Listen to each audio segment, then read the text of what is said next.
آج تک سمجھ نہیں آئی ہے کہ اس کی بیماری ہے کیا، اور یہی وجہ ہے کہ اہل ایمان کا کہنا یہ ہے کہ اس کی بیماری کا کوئی سراغ تب تک نہیں ملے گا جب تک یہ اللہ تعالیٰ کے حضور معافی کی طلبگار نہیں ہوتی، توبہ نہیں کر لیتی۔ اور خواتین حضرات، آخر میں آپ کے ساتھ ایک ایسا واقعہ شیئر کرتے ہیں جو ایک بظاہر مسلمان نوجوان نے سنت رسول کا مذاق اڑانے پر اپنے آپ کو کس قدر دردناک انجام میں دھکیل دیا۔ بلا شبہ یہ قرب قیامت ہی ہے، اور یہ قیامت کی نشانیوں میں سے ہی ہے کہ دیندار لوگوں اور سنت رسول صلی اللہ علیہ وآلہ وسلم اپنانے والوں کا مذاق اڑایا جاتا ہے۔ اللہ کے احکامات اور رسول اللہ صلی اللہ علیہ وآلہ وسلم کی سنتوں پر بجائے عمل کرنے کے الٹا ان لوگوں کا تمسخر اور مذاق اڑایا جاتا ہے جو اس پر عمل کرتے ہیں۔ مولانا عبد الرحمن رحمۃ اللہ علیہ بیان فرماتے ہیں کہ ایک 20 سال کا نوجوان پیٹرول ڈیزل سپلائی کرنے والی ایک کمپنی میں ملازمت کرتا تھا، اور وہ نوجوان ٹرک چلانا سیکھ رہا تھا۔ اس ٹرک کا ڈرائیور یعنی اس لڑکے کا استاد نہایت متقی اور پرہیزگار تھا۔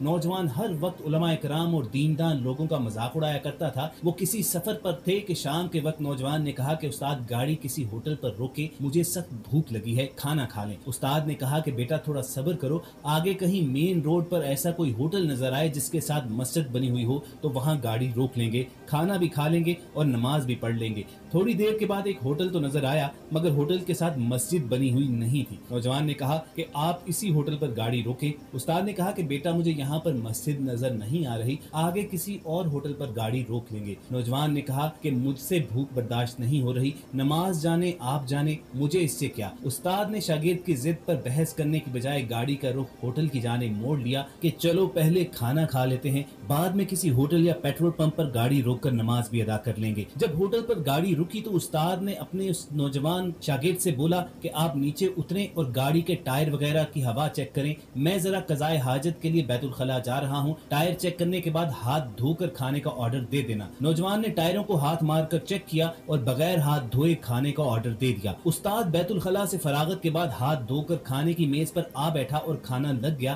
نوجوان نے جو ہی کھانے کی جانب ہاتھ بڑھایا تو استاد کی بغیر دھلے ہوئے ہاتھوں پر نظر پڑ گئی۔ اس نے کہا کہ بیٹا پہلے آپ ہاتھ دھو کر آئیں، آپ کے ہاتھ گندے اور کالے ہیں۔ استاد نے کہا کھانا شروع کرنے سے پہلے دونوں ہاتھوں کو اچھی طرح دھو کر اور بسم اللہ پڑھ کر کھانا ہمارے پیارے نبی حضرت محمد صلی اللہ علیہ وآلہ وسلم کی سنت ہے۔ جس پر نوجوان نے کہا کہ استاد میں نہیں مانتا، ہاتھ دھونے یا نہ دھونے سے کیا فرق پڑتا ہے، بعد میں بھی ہاتھ گندے ہی ہونے ہیں، یہ سب آپ لوگوں نے اپنی طرف سے گھڑی گڑائی باتیں بنائی ہیں۔ ابھی اس نوجوان نے بغیر دھلے ہاتھوں سے بمشکل 5 یا 6 روٹی کے لقمے ہی کھائے ہوں گے کہ ایک دم اس کا چہرہ سیاہ ہونے لگ گیا، منہ اور ناک سے زہریلا کالا خون نکلنے لگ گیا، اور وہیں میز پر بیٹھے بیٹھے اس نوجوان کی جان نکل گئی۔ ہوٹل میں موجود تمام لوگ اور ہوٹل کا عملہ پریشان ہو گئے، حالانکہ وہی سالن روٹی اور لوگوں سمیت خود استاد بھی کھا رہا تھا۔ استاد نے ہوٹل مالکان اور تمام لوگوں کو ساری بات بتائی اور کہا کہ ہو سکتا ہے کہ ٹائروں پر شاید کچھ لگا ہو جو کہ زہر آلود ہو، کیونکہ نوجوان نے گاڑی کے ٹائروں کو چیک کرنے کے بعد ہاتھ نہیں دھوئے تھے اور الٹا سنت رسول صلی اللہ علیہ وآلہ وسلم کا مذاق اڑایا تھا۔ فوری ٹارچ جلا کر گاڑی کے تمام ٹائرز کا جائزہ لیا گیا۔ گاڑی کے پچھلے آخری ٹائر کے سوراخوں کے اندر مرا ہوا زہریلی قسم کا سانپ پھنسا ہوا تھا جو شاید گاڑی کے ٹائر کے نیچے آ کر کچل کر پھنس گیا تھا، اور اسی کا زہر اس نوجوان کے ہاتھوں پر لگ گیا اور پھر اس کے جسم میں لقمے کے ساتھ چلا گیا اور وہ وہیں پر مارا گیا۔ خواتین حضرات، یہ جتنے بھی واقعات آپ کے گوش گزار کیے ہیں ان کا مقصد آپ کو ڈرانا نہیں بلکہ اپنی اصلاح کرنی ہے۔ اللہ رب العزت سے یہی دعا رہنی چاہیے کہ جب تک ہم زندہ ہیں ہماری سانسیں رسول کریم صلی اللہ علیہ وآلہ وسلم کی حیات مبارکہ کی تقلید میں ہی گزریں، اور جب ہمارا اس جہاں سے رخصت ہونے کا وقت آئے ہمارا خاتمہ بالایمان ہو۔ اگر آپ کے دل کی یہی خواہش ہے تو کمنٹ سیکشن میں آمین ضرور لکھیے گا۔ بہت جلد کسی ایسی ہی اسلامی اور اصلاحی ویڈیو کے ساتھ دوبارہ آپ سے ملاقات ہوگی۔ اپنا اور ارد گرد کے لوگوں کا خیال رکھیے۔ اللہ حافظ۔ جی تو آپ نے دیکھی ان کی جو ویڈیو تھی، ایک کلپ تھا ویڈیو کا، تو اس بات میں واقعی کوئی شک نہیں ہے کہ اللہ رب العزت جو اپنی جو کلام ہے، جو ان کی کتاب ہے، اور جو بھی اللہ پاک نے اپنے جو پیغامات ہم تک پہنچائے ہیں ان کی حفاظت کرنا اللہ پاک ان کے ذمہ اللہ پاک نے خود اٹھایا ہے کہ اللہ پاک نے ان کی حفاظت خود کرنی ہے۔ اور جو لوگ بھی اسلام کا مذاق اڑاتے ہیں اور اسلام کو برا بھلا کہتے ہیں اور نماز کا مذاق اڑاتے ہیں اور قرآن مجید کا مذاق اڑاتے ہیں تو ان کو ان کے گناہوں کا انجام اسی دنیا میں ہی مل جاتا ہے۔ جس طرح انہوں نے پہلا واقعہ بیان کیا کہ ایک لڑکی جو تھی وہ لائیو ٹی وی شو میں آ کر وہ نیم برہنہ لباس پہن کر اور وہ نماز کا مذاق اڑا رہی تھی، اور اس کے جو کتا بھی وہ ساتھ خود لے کر آئی تھی اپنا شاید، تو اسی کتے نے اس پر حملہ کر دیا تھا۔ تو یہ اللہ پاک کی طرف سے ایک عذاب تھا اس کے اوپر کیونکہ اس نے نماز کا مذاق اڑایا تھا۔ اور جو دوسری مثال انہوں نے دی کہ جو ہے تھائی لینڈ میں ایک لڑکی نے قرآن پاک کو ڈسٹ بین میں پھینک دیا تھا، تو اس پر بھی اللہ تعالیٰ کا عذاب آیا کہ وہ بولنا اس کا سب کچھ بند ہو گیا، اور وہ ایسی حرکتیں کرتی تھی جو کسی کی بھی سمجھ میں نہیں آتی تھی۔ اس کی جو مسئلہ تھا، جو اس کی بیماری تھی، وہ بھی کسی کو سمجھ نہیں آتی تھی۔ کچھ لوگ کہتے تھے کہ یہ نفسیاتی مریض ہے، اور کچھ لوگ کہتے تھے کہ اس پر جنات کا حملہ ہے۔ تو کچھ لوگوں نے جو اس بات سے جو اس بات کو علم رکھنے والے تھے، انہوں نے کہا کہ یہ جب تک وہ اللہ پاک سے معافی نہیں مانگے گی اپنے کیے کی، تب تک یہ اس کی حالت اسی طرح ہی رہے گی، اور نہ ہی اس کی بیماری کا کوئی پتہ چل سکے گا۔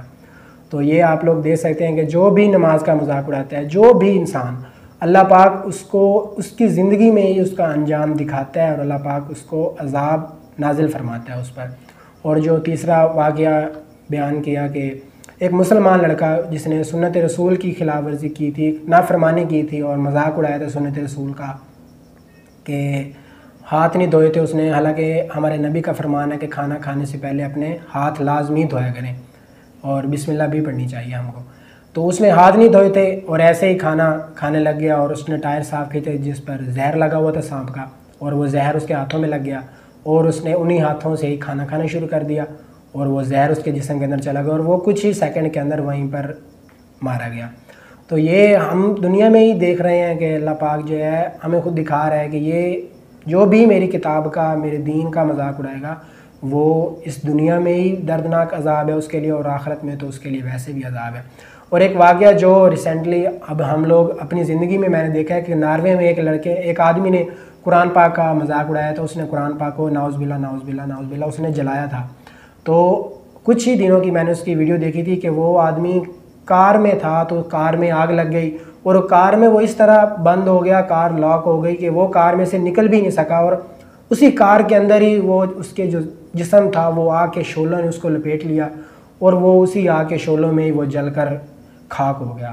تو یہ ہماری جو زندگی میں نے اپنی زندگی میں یہ واقعہ جو دیکھا ہے،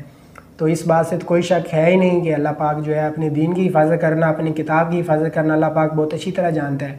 اور ہمیں بھی چاہیے کہ جو بھی نان مسلم یا جو بھی اسلام کے خلاف، مسلمانوں کے خلاف،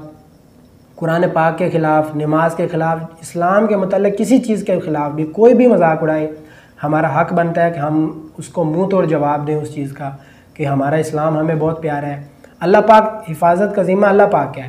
لیکن ہم اپنی طرف سے بھی کچھ ایسا کریں کہ ہم بھی اللہ پاک، ہم گناہ گاروں کو بھی جب آخرت میں ہم بھی اللہ پاک کے سامنے روبرو پیش ہوں تو کچھ ہم نے بھی کہا ہو کہ یا اللہ ہم نے بھی تیرے اسلام کی خاطر کچھ ایسا کیا تھا۔ تو آئی ہوپ کہ آپ لوگوں کو ویڈیو بہت ہی زیادہ پسند آئی ہوگی۔ اگر ویڈیو پسند آئے تو میرے چینل کو سبسکرائب کیجیے گا، ویڈیو کو بھی لائک کیجیے گا، اور اپنے دوستوں کے ساتھ بھی شیئر کیجیے گا۔ میں ملوں گا آپ لوگوں سے اگلی ویڈیو میں، تب تک کے لیے اللہ حافظ۔